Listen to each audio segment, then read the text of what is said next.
Welcome to our channel. Today we how to cancel Pluralsight for individuals, quick tutorial step by step clearly. Log into your Pluralsight account using your credentials. Once you are logged in, navigate to the top right corner of the homepage. Click on your profile icon, which should display a drop-down menu. From the drop-down menu, select Account Settings.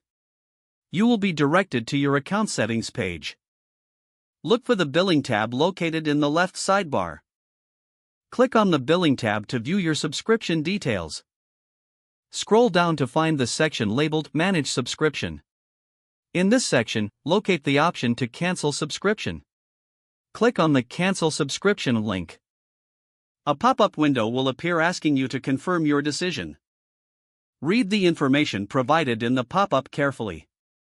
If you are sure you want to proceed, click Yes, Cancel my subscription. Once you've confirmed, you will receive a notification that your subscription. Check your email for a confirmation message regarding your cancellation. Make sure to note the cancellation date to avoid unexpected charges. If you have any further questions or concerns, consider reaching out to Pluralsight support for assistance. If the page does not load, refresh the browser or try again in a private or incognito window. Make sure you are using the correct email address, then retype it carefully to avoid small typos. If your password is not accepted, use the reset option and create a new strong password you can remember. Check your spam folder for verification or security emails, then complete any requested confirmation steps. Enable two-factor authentication if available to improve account security and reduce unauthorized access risk. After signing in, review your profile details so your contact information and settings are accurate and current. If you see an error message, note it down and try again after restarting your device and internet connection. Log out when you finish, especially on shared devices, to keep your account and payment information secure. If the page does not load, refresh the browser or try again in a private or incognito window.